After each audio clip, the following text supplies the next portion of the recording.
한 사람이 꾼 꿈에서 모래 위에 두 개의 발자국이 나타났습니다. 하나는 자신의 것이었고 다른 하나는 주님의 것이었습니다. 그러나 어느 순간부터 한 사람의 발자국만이 남아 있었고 이때가 삶에서 가장 어두운 순간이었습니다. 그는 주님에게 물어보며 주님, 항상 함께 하시겠다고 약속하셨는데 왜 어려운 시기에는 주님의 발자국만이 나타난 건가요? 라고 물었습니다. 주님은 나의 소중한 아이야. 나는 너를 떠나지 않았어. 내가 고통과 어려움을 겪을 때 모래 위에 나타난 한 사람의 발자국은 내가 너를 업고 나아갔기 때문이야. 라고 대답했습니다. 이 이야기는 많은 분들에게 위로가 되는 이야기입니다. 오늘 이 시간 하나님께서 여러분 모두 각자에게 사랑하는 나의 자녀야. 나는 너를 절대 홀로 버려둔 적이 없단다라는 음성을 듣고 어떤 상황에서도 믿음을 갖고 소망을 갖게 되시기를 바랍니다. 안녕하세요. 안녕하십니까? 네, 오늘은 시편 5번째 시간입니다. 예, 제목이 무엇인가요? 낯선 땅에서 부르는 여호와의 노래. 예, 낯선 땅에서 부르는 여호와의 노래. 그 그림에 무엇이 보이시나요? 풍랑. 바람이 불고 풍랑이 많이 치네요. 예, 풍랑 속에서 이 어린 소년들이 배를 타고 이렇게 어떻게 가야 될지를 모르고 있죠. 위험한 상황이네요. 예, 예. 마치 이 세상을 살아가면서 우리의 현재 우리의 삶이 아닌가 생각이 듭니다. 그래서 네, 오늘 우리 교사님께서 저희 교과 공부 이해를 돕기 위해서 이게 직접 그리신 거죠. 예, 제가 AI를 이용해서 한번 그려봤습니다. 참 잘 그리셨네요. 예, 네. 그런데 네, 결론은 무엇인가요? 여기 보시는 것처럼 또 그림이 어떻게 바뀌었나요? 예. 아까는 풍랑 속에 있어서 이 소년들밖에 없었잖아요. 네, 지금은 이 그 배 속에 누가 같이 타 있나요? 구조대원들이 네. 같이 타 있죠. 그래서 이제 이 구조대원들이 각 소년들 옆에 앉아서 이 험한 바다를 같이 건너간다는 뜻입니다. 네. 그래서 낯선 땅에서 부르는 여호와의 노래, 이 시편에 나와 있는 이 특별히 137편에 나와 있는 이 구절을 기억절로 오늘 선택했습니다. 한번 다 같이 보겠습니다. 우리가 이방 땅에서 어찌 여호와의 노래를 부를까? 시편 137편 4절. 예, 이방 땅에서 어찌 여호와의 노래를 부를까? 제목이 참 이 마음에 와닿는 내용입니다. 낯선 땅, 내가 편하지 않은 땅에서 부르는 여호와의 노래. 이 낯선 땅이라고 하면 어떤 상황인지 한번 이렇게 제가 바꿔봤습니다. 우리가 삶을 살면서 이해가 되지 않는 상황이 너무나 많죠. 네, 정말로 왜 나에게 이런 상황이 발생하는가? 내가 이거 다 했는데 왜 나에게 하필 나에게 이런 상황이 발생했는가? 이런 상황이 될 때가 많죠. 네. 이런 상황을 저는 낯선 땅이라고 여러분들에게 말씀을 드리고 싶습니다. 그러면 모두가 다 낯선 땅에서 사는 것 같을 것 같은데요. 예, 그렇죠. 그래서 우리는 이방 땅에 살고 있죠. 네, 우리의 하늘나라 가기 전까지는 우리가 이방 땅, 낯선 땅, 이해가 되지 않는 이 세상에 살고 있는 상황이잖아요. 네. 그런 상황에서 어떻게 해야 된다는 것인가요? 여호와의 노래를 불러야 되는. 예, 여호와의 노래를 불러야 된다는 것입니다. 그래서 낯선 땅에서 어떤 일들이 일어날까요? 하나님은 왜 신자들이 고통받도록 허락하시나요? 예, 낯선 땅에서 이해되지 않는 상황이죠. 어떤 상황이 있을 수 있을까요? 하나님은 왜 우리 현재 고통을 끝내지 않으실까요? 예, 우리가 아픔을 아시면서 이 아픈 고통이 언제까지 계속돼야 되나요? 그리고 또 어떤 상황이 있을 수 있나요? 아기는 왜 번영만 할까요? 예, 아기는 왜 번영할까요? 여기 그림에 보시면 저도 다시 한번 AI를 이용해서 여러분의 이해를 돕기 위해서 아주 예, 잘 그리셨는데요. 그림을 그렸습니다. 네. 그림을 자세히 보시면 네, 이 황막한 땅이 길이 없어요. 절벽이네요. 절벽이에요. 절벽 속에 이 양이 있죠. 양이 어디를 갈지 몰라서 네, 길을 못 찾고 있는 거예요. 근데 거기에 누가 있어요? 목자. 예, 목자가 있다는 것입니다. 양은 이 절벽 속에서 길을 찾지 못하고 있을 때 이 목자 되시는 예수님이 우리와 함께 하신다는 것을 제가 여러분에게 나타내고 싶어서 네, 이 그림으로 한번 표현을 해봤습니다. 그래서 때로는 우리가 이 낯선 땅에서 여호와의 노래를 불러야 되는데 그 낯선 땅에 여호와 되신 우리 주님께서 옆에 계시지 않는 것처럼 보일지라도 하나님께서 우리와 함께 하신다는 것입니다. 자, 그런 내용을 가지고서 오늘 이번 주에 공부할 시편의 내용은 첫 번째 74편과 79편이 되겠습니다. 어떤 내용인가요? 하나님은 왜 죄와 고통의 존재를 허용하시나요? 네, 그리고 두 번째는 시편 88편입니다. 하나님은 왜 죄 없는 자들이 고통받도록 허락하시나요? 네, 그리고 세 번째는 시편 69편입니다. 하나님은 왜 우리의 현재 고통을 끝내지 않으시나요? 네, 그리고 네 번째는 시편 77편입니다. 성경에서 그분의 약속은 실패했나요? 네, 그리고 마지막으로는 시편 73편입니다. 아기는 왜 번영하는가? 네, 그래서 이번 주에 공부할 시편의 내용입니다. 그래서 이것을 이번 주에 맞게끔 이제 제목을 보면 첫 번째는 악이 득세하는 날에, 두 번째는 죽음의 문턱에서, 세 번째는 하나님 어디 계시나요? 그리고 네 번째는 하나님의 약속은 영구히 폐하였는가? 그리고 다섯 번째 날은 악인들이 개가를 부르는 날이라는 제목으로 우리 다 같이 공부를 해보도록 하겠습니다. 첫째 날, 악이 득세하는 날에 악이 득세하는 날에, 다른 부제로는 하나님은 왜 죄와 고통의 존재를 허용하시나요? 시편 74편과 79편의 내용을 공부해 보도록 하겠습니다.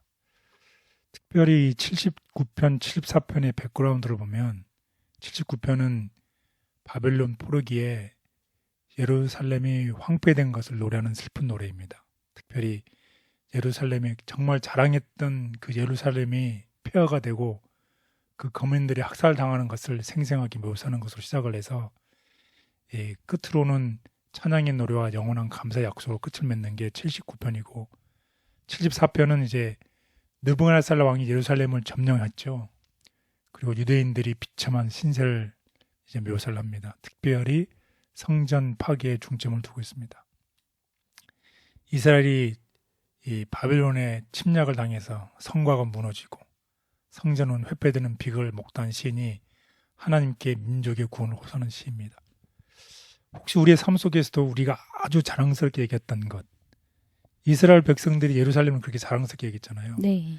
자랑스럽게 얘기했던 것이 이방인들에 의해서 완전히 폐허가 되고 사람들에게 죽임을 당하고, 이런 것처럼 우리의 삶 속에서 우리가 자랑스럽게 얘기했던 것이 어느 날 갑자기 폐허가 돼버리고 우리의 신세가 정말 처량해지는 그런 때가 있나요?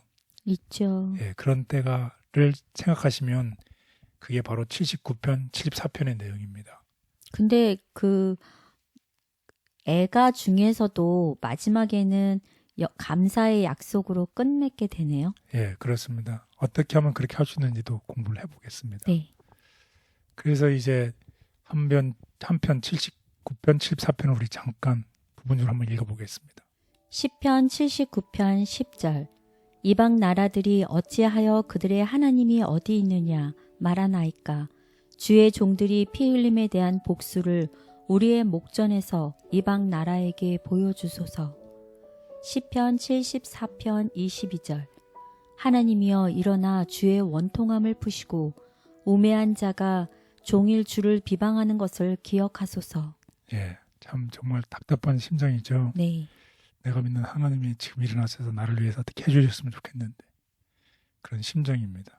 내가 자랑스럽게 되겠던 것이 다 무너졌는데 하나님 좀 나를 기억해 주십시오. 그래서 느부갓네살 왕이 성전을 파괴하고 예루살렘을 황폐화시켰을 때 하나님의 백성들이 완전히 혼란스러웠어. 그리고 하나님께 하나님 언제까지 고통을 허락하십니까? 악인의 승리는 언제까지 지속됩니까? 하나님의 이름이 언제까지 모독을 당합니까? 언제까지 죄를 용서하지 않으실 것입니까? 언제까지 하나님 침묵하실 것입니까? 이런 정말 답답한 내용이죠. 우리랑 정말 비슷한 것 같아요. 우리 상황이랑. 그렇죠. 그래서 하나님 백성이 멸망하면 하나님의 이름의 영광은 어디로 가버립니까? 안 되잖아요. 하나님의 백성이. 그래서 참 답답한 거예요.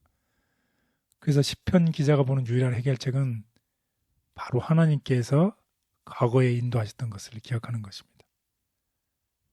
과거에 하나님께서 우리를 위해서 베풀었던 놀라운 일들을 기억하는 것입니다.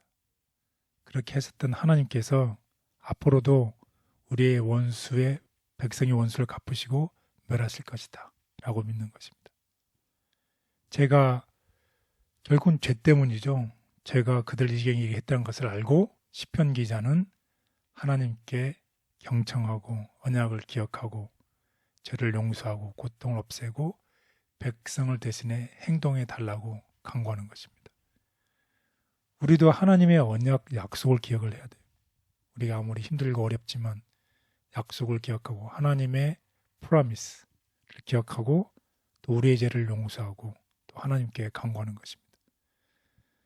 이런 원리는 오늘날에도 똑같습니다. 만약 하나님의 백성들이 정말 하나님의 이름에 욕되게 하면 하나님이 전도하는 데도 힘들어지잖아요. 그래서 우리의 죄, 우리의 타락, 우리의 악은 단순히 우리 자신만이 아니라 우리가 믿는다고 공언하는 하나님께 더 큰 불명예를 가져준다는 것입니다.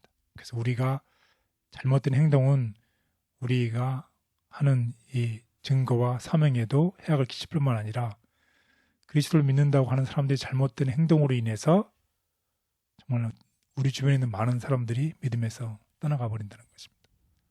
따라서 우리는 하나님을 믿는 사람으로서 우리의 삶 속에서 힘든 일이 있어도 과거를 기억하고 과거에 하나님께서 우리를 인도하셨던 것처럼 앞으로 남은 생에도 하나님께서 인도하실 것이라는 것을 믿고 하나님을 믿는 믿음을 갖는 것이 중요합니다.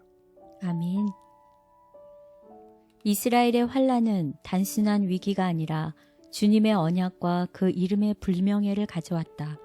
우리의 잘못이 사명과 증거에 어떤 영향을 주는지 기억해야 한다.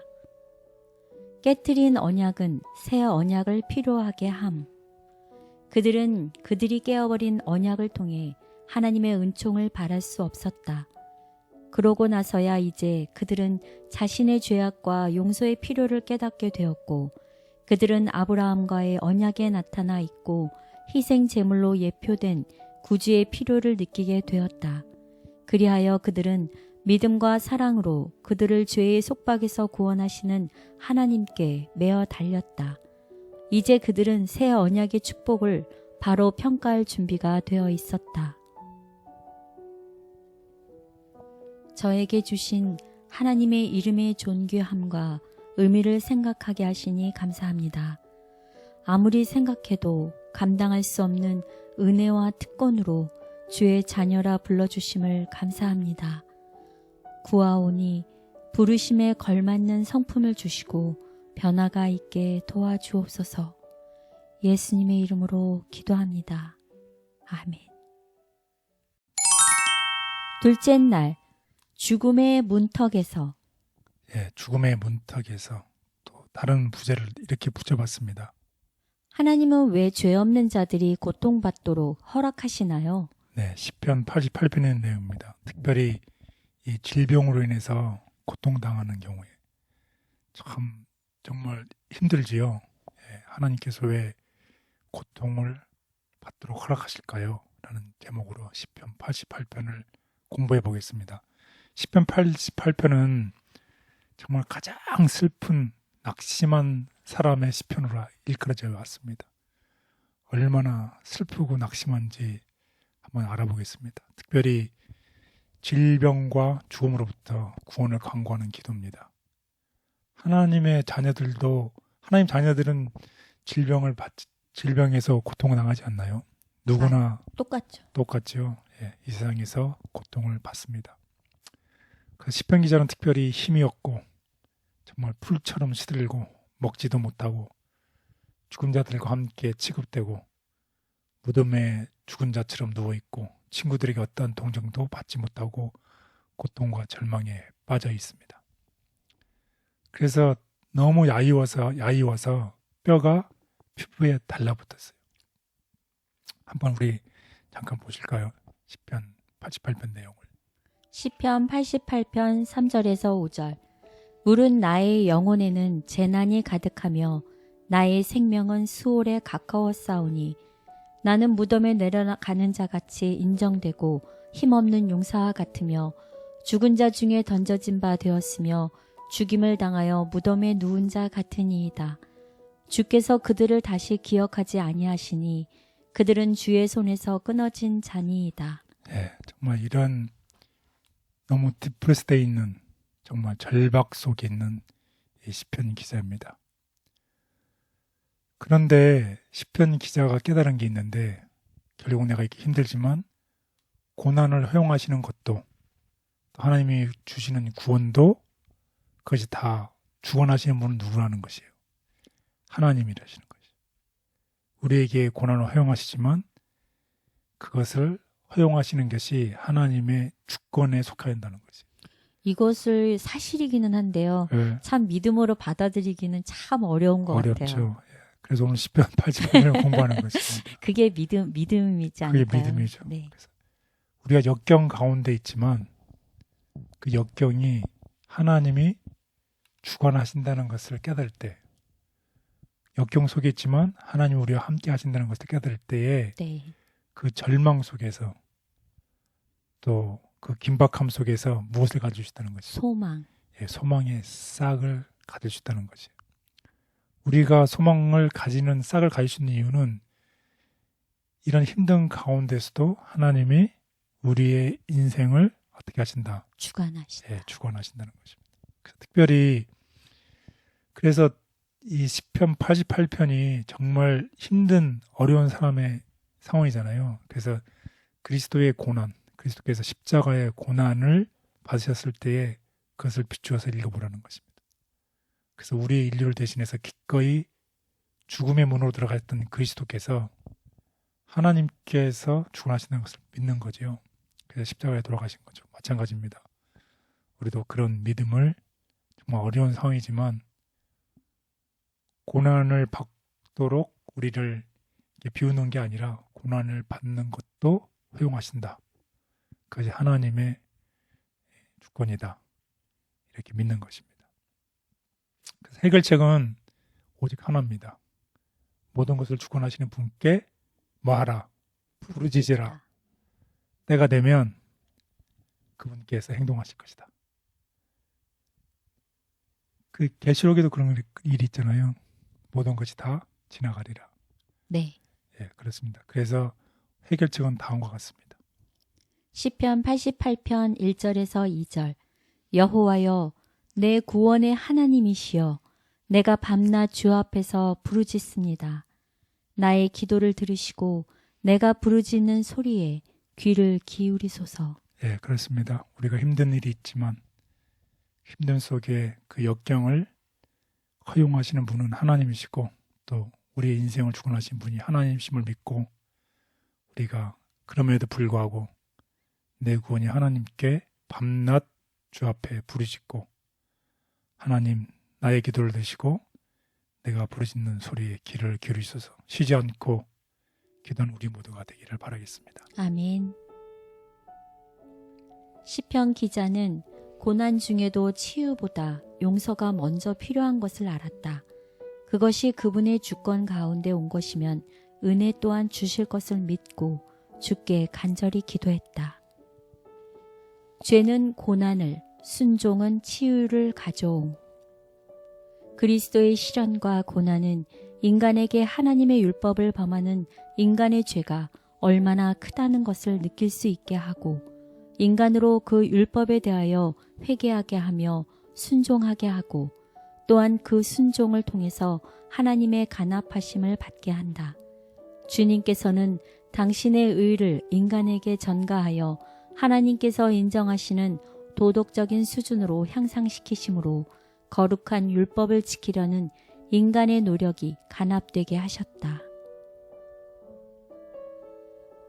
고난이 가득함으로 더 기도하였던 선조들을 본받기를 원합니다.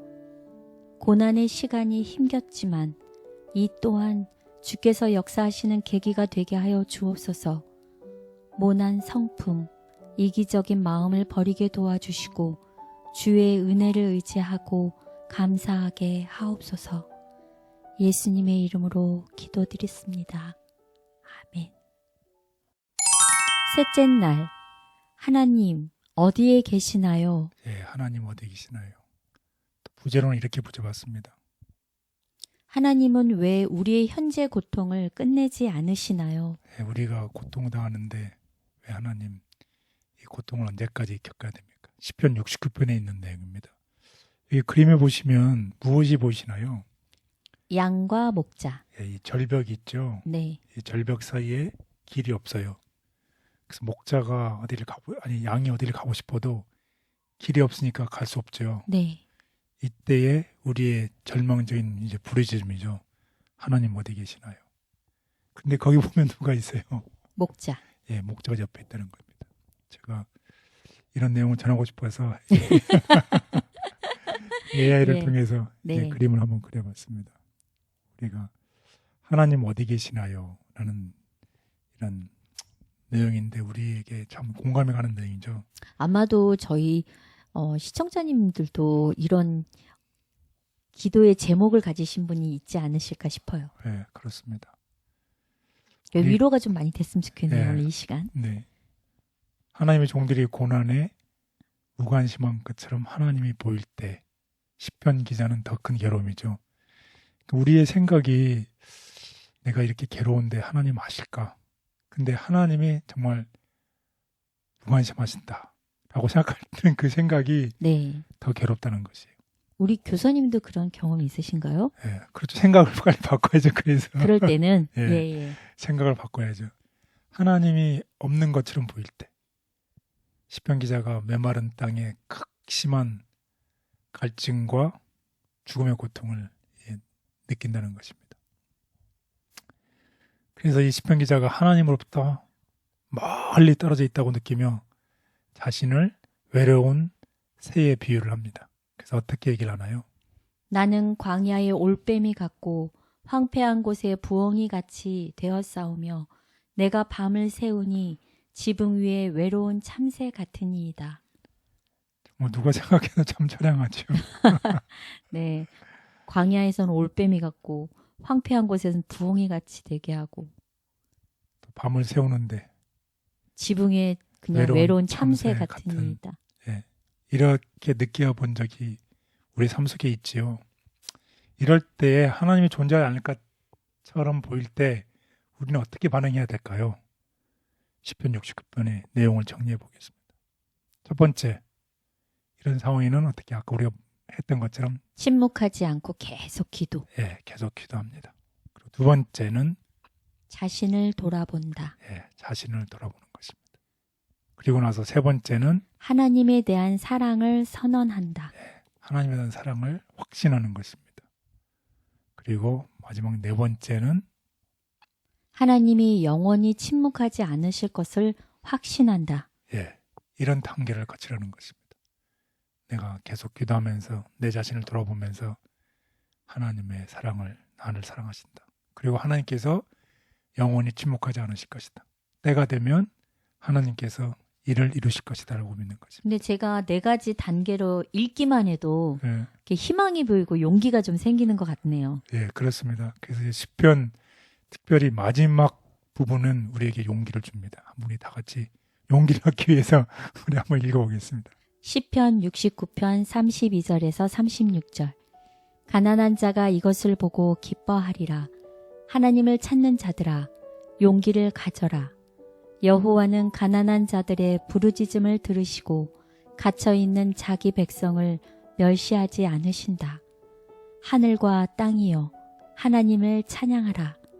바다와 그 안에 있는 모든 생물들아, 그를 찬양하라. 하나님이 예루살렘을 구원하시고 유다 성들을 재건하실 것이니 그의 백성이 거기 정착하여 그 땅을 소유할 것이며 그들의 자녀들이 그 땅을 상속하고 하나님을 사랑하는 자들이 거기서 살리라. 그렇습니다. 그리고 하나님께서 우리를 어떻게 구원하시고 우리에게 땅을 주셔서 우리가 땅을 상속하고 우리가 그 땅에서 하나님과 같이 살 것이라는 이 약속의 말씀을 하나님께서 꼭 행동하실 것이라는 것을 믿고 용기를 얻으신 우리 모두가 됐으면 좋겠습니다. 네, 우리 모든 시청자님들 지금 저희가 성경 말씀을 읽은 것처럼 하나님을 찾는 우리 모든 성도님들 용기를 가지십시오. 그리고 하나님을 찾는 우리 모든 성도님들 모두 다 함께 하나님을 함께 찬양하는 우리 모두가 되기를 바라겠습니다. 아멘. 그분이 침묵하시는 것 같은 때도 그 침묵이 영원하지 않음을 알기에 고백과 겸손한 간구로 하나님을 찾아야 한다. 그분은 변함없으시며 여전히 함께 하신다. 하나님께서 인간 자녀들에게 봉사하신다. 성경은 높고 거룩한 곳에 계시는 하나님께서 무활동 상태에 계시거나 침묵과 고독에 잠겨 계시지 않고 당신의 뜻을 행하고자 언제나 기다리고 있는 천천만만의 거룩한 천사들에게 둘러싸여 계시다고 우리에게 가르쳐 준다. 그분께서는 이 사자들을 통하여 당신의 모든 통치 영역과 활발한 교통을 나누고 계신다. 당신의 성령을 통하여 그분께서는 무소부지하신다. 그분께서는 당신의 성령과 천사들의 활동을 통하여 인간 자녀들에게 봉사하신다. 삶의 상황과 관계없이 하나님과 소통이 계속되어야 함을 보여주시니 감사합니다. 저는 그것을 잊고 삶의 경험 속에서 주님과 멀어질 때가 있습니다. 과거에 인도하셨던 하나님이 변함없이 오늘도 함께 하심을 기억하고 간구하게 하옵소서. 예수님의 이름으로 기도합니다. 아멘. 넷째 날, 하나님의 약속은 영구히 패하였는가? 예, 하나님의 약속은 영원히 패해졌는가? 부제로는 성경에서 그분의 약속은 실패했나요? 예, 시편 77편에 있는 내용을 우리 다 같이 공부를 해보겠습니다. 시편 기자처럼 우리가 느껴본 적이 있을까요? 어떤 느낌인가요? 하나님께 응답을 바라고 하나님께 부르짖었지만 기도가 응답을 얻지 못하고 절망에 빠져서 위로를 거부하고 하나님께 노래하고 그분을 묵상했던 이런 절망적인 순간이 있으신가요? 내가 아무리 기도해도 내가 아무리 간절하게 외쳐도 대답이 오지 않을 때 정말 깊은 절망에 빠지죠. 그래서 이렇게 얘기합니다. 시편 기자는. 하나님 이제 하나님이 정말 저를 잊으셨나요? 그리고 당신의 약속은 어디 있습니까? 참 정말 가슴 아픈 일이죠. 우리가 알고 있는 우리 주위에 있는 사람들이나 혹시 우리 자신도 우리가 정말 간절하게 우리가 원하고 바라는 것을 위해서 기도를 했지만 정말 대답이 오지 않을 때 하나님 정말 계신가요? 하나님 저를 잊으셨나요? 하나님 당신의 약속을 의지해서 기도했는데 당신의 약속은 어디에 있습니까? 정말 절망적인 이런 순간입니다. 그런 사람들에게 뭐라고 위로를 해야 될까요? 혹은 내가 그렇게 했다면 내 자신에게는 뭐라고 답을 주어야 될까요? 저는 제 딸이 저한테 정말 그런 질문을 저한테 했을 때 제가 어떻게 그 말에 대해서 위로를 해야 될지 잘 몰라서 그게 참 고민이 된 경험이 있어요.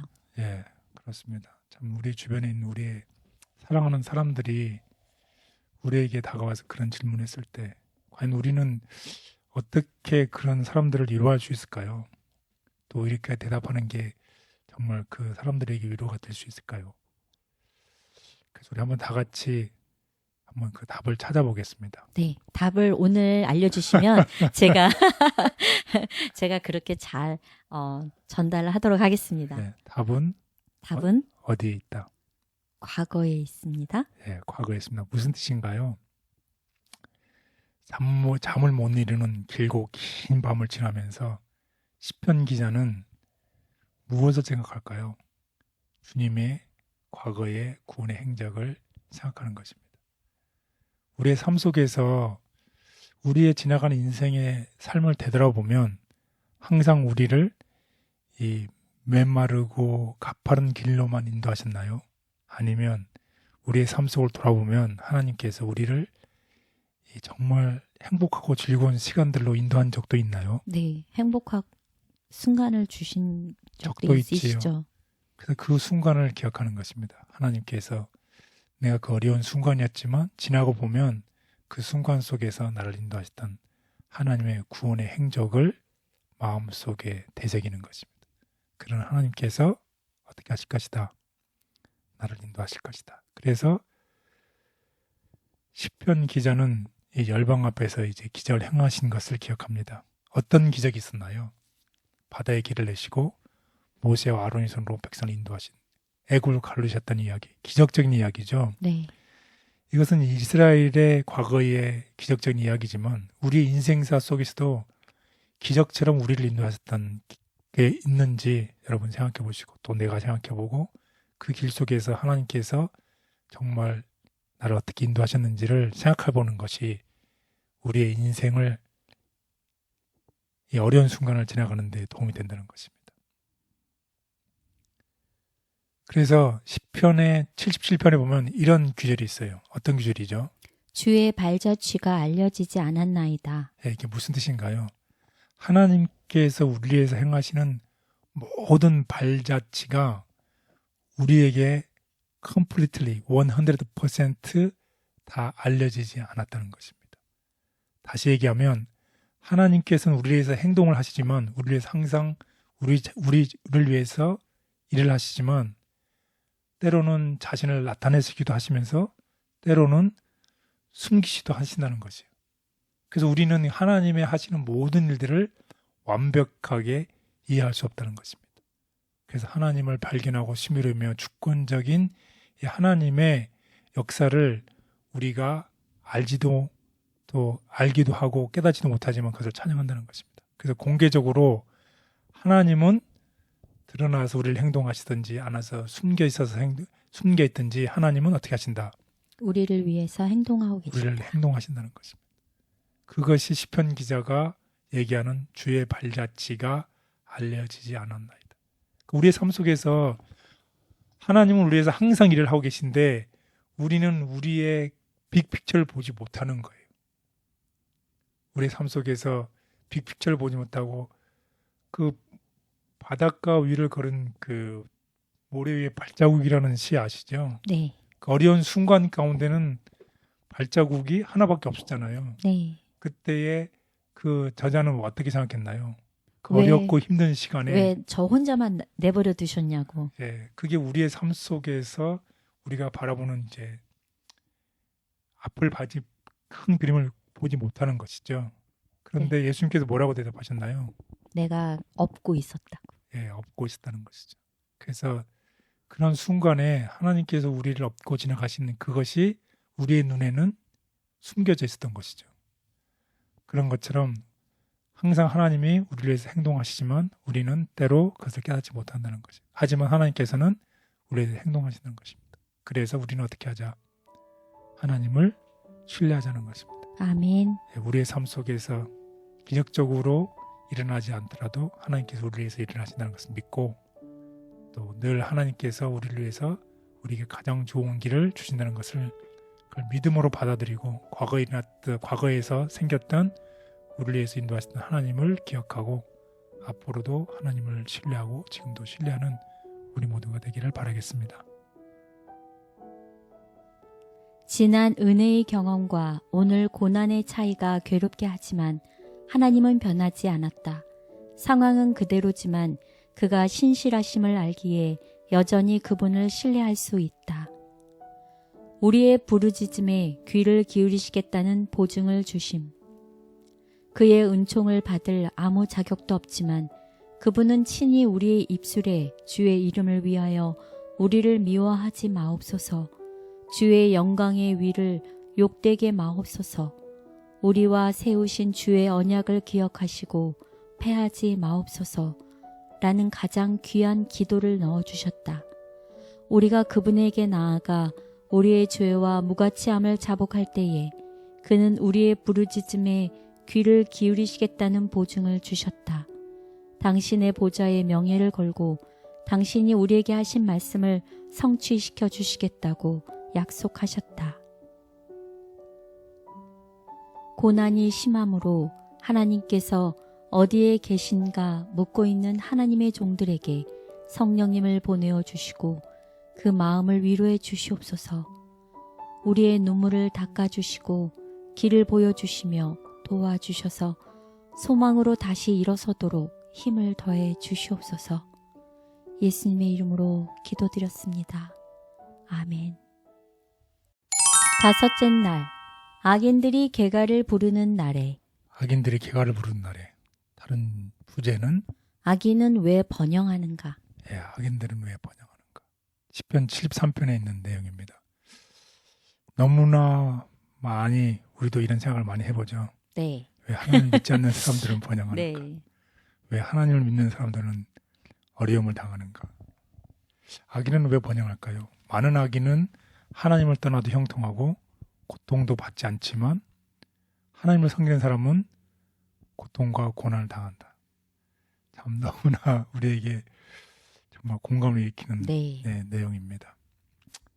이 세상에서 이런 얘기를 했어요. 특별히 하박국 선지자가 뭐라고 얘기했냐면 율법이 약해져서 진리대로 심판이 이루어지지 않고 악인이 의인을 포위함으로 공의가 어그러지는도다.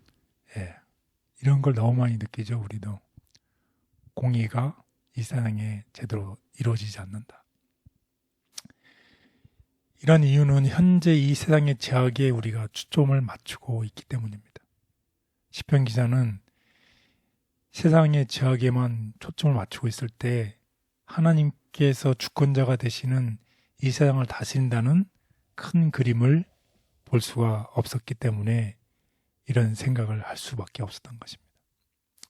우리는 그래서 어떻게 하나님의 관점에서의 큰 그림을 봐야 되겠죠. 네. 그래서 하나님께서 비로소 그의 발걸음을 성소로 인도하셨을 때에 그는 깨닫게 되었습니다.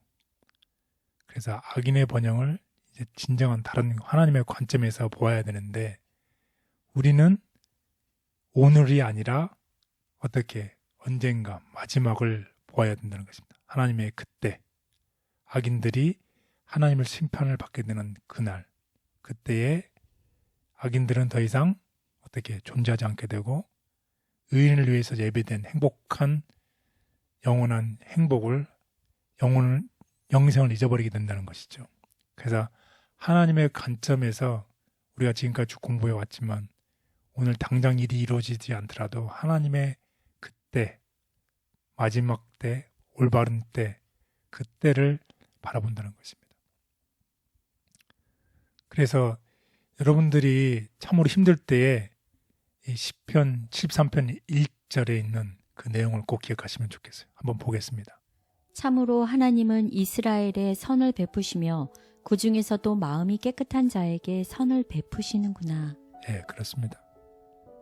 어떠한 일이 일어나든지 우리 인생 속에서 우리가 그것을 다 깨닫지 못할지라도 절대적으로 하나님께서는 어떤 사람을 인도하신다.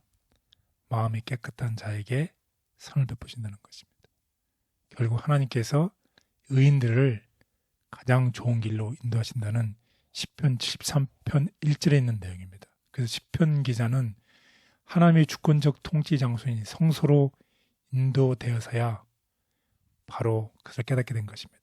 바로 오늘 하루라는 오늘 이 하루만을 생각하는 오늘 하루는 이 모자이크의 전체 중에 어떻게 오늘 하루는 한 조각에 불과하다는 것이 전체의 그림을 보지 못하는 한 조각에 불과하며 악인들이 심판을 받게 될 그 정말 큰 그림을 보게 될 때에 비로소 깨닫게 되는 것입니다. 그때에 오늘의 주제절처럼 하나님께서 결국 마음이 깨끗한 자를 선혜를 베푸신다라는 것을 꼭 기억하시면 우리의 삶 속에 큰 위로와 도움이 되겠습니다. 그래서 이런 가운데서 역경이 있으면 어디를 쳐다보라?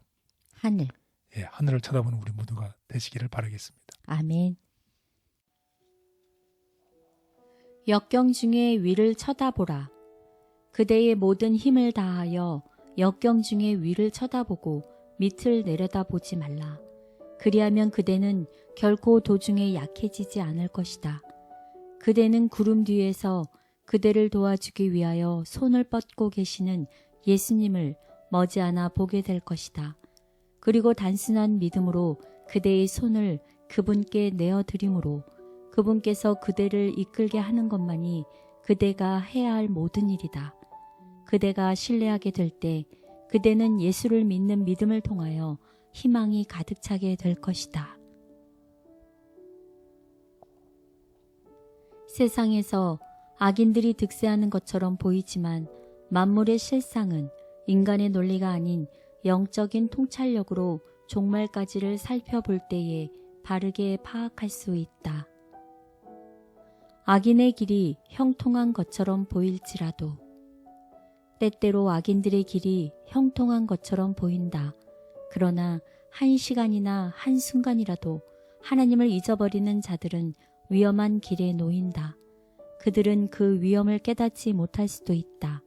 그러나 그들이 깨닫기 전에 습관은 쇠줄과 같이 그들이 길들여 온 악에 굴복당하게 한다.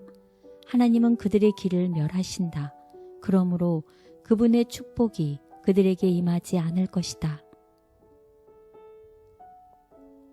악이 득세하는 세상 중에서도 진리를 의지하고 하나님을 바라보게 하시니 감사합니다.